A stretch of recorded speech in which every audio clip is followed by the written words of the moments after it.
सियासी गलियारों में एक कहावत बहुत प्रचलित है कि यहाँ कोई किसी का सगा नहीं होता, सब कुर्सी का खेल है, जिसे पाने के लिए रिश्तों को भी दांव पर चढ़ा दिया जाता है। ऐसे उदाहरणों की कमी नहीं जब एक खानदान के कई सदस्य चुनावी अखाड़े में एक दूसरे के खिलाफ आमने सामने हुए हैं। सबसे ताजा उदाहरण हरियाणा के हिसार लोकसभा सीट पर देखने को मिल रहा है, जहां राज्य ही नहीं बल्कि देश के मशहूर सियासी परिवारों में गिने जाने वाले चौटाला परिवार के 2 से अधिक सदस्य एक दूसरे से दो हाथ करते नजर आएंगे। 2 मैदान में उतर चुके हैं और तीसरे के उतरने की प्रबल संभावना है। जी हाँ, चौटाला परिवार के लिए बैटल ग्राउंड बने हिसार लोकसभा सीट पर सगे चाचा ससुर और बहू एक दूसरे को टक्कर देने के लिए चुनावी मैदान में उतर गए हैं।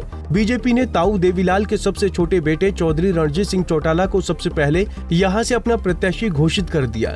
इतना ही नहीं, यहां से इनेलो के टिकट पर चौटाला खानदान की एक और सदस्य सुनैना चौटाला भी मैदान में उतरने की तैयारी कर रही हैं। ऐसे में ये पहला मौका होगा जब लोकसभा चुनाव में चौटाला परिवार के इतने सदस्य आमने सामने लड़ेंगे। भाजपा से रणजीत सिंह चौटाला, इनेलो से सुनैना चौटाला और जजपा की टिकट से नैना चौटाला तीनों ही चुनावी रण में दो हाथ करने के लिए पूरी तरीके से तैयार हैं। नैना चौटाला और सुनैना चौटाला देवरानी जेठानी हैं और रणजीत चौटाला दोनों के रिश्ते में ससुर लगते हैं। चौटाला परिवार के 1 से अधिक सदस्यों के मैदान में उतरने के बाद से हिसार की चुनावी लड़ाई काफी रोचक हो गई है। पहले भी चाचा ससुर से भिड़ चुकी हैं नैना। पति अजय चौटाला के जेल जाने के बाद सियासत में एंट्री करने वाली नैना चौटाला के लिए ये कोई पहला मौका नहीं है जब वो अपने परिवार के किसी सदस्य के खिलाफ चुनावी अखाड़े में दो हाथ करेंगी।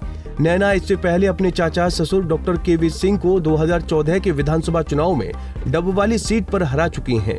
इसे संयोग ही समझें या कुछ और, इस बार भी उनका मुकाबला अपने एक दूसरे चाचा ससुर रणजीत चौटाला से ही होने जा रहा है। क्या इनेलो की खोई प्रतिष्ठा वापस दिला पाएंगी सुनैना? ताऊ देवीलाल के बेटे प्रताप चौटाला की पुत्र वधू सुनैना चौटाला को इनेलो इस बार हिसार के रण में उतारने की तैयारी कर रही है। 2014 में इनेलो के टिकट पर दुष्यंत चौटाला ने यहां से जीत दर्ज की थी। इसके बाद पार्टी में टूट होने के कारण इनेलो यहां रेस से ही बाहर हो गई।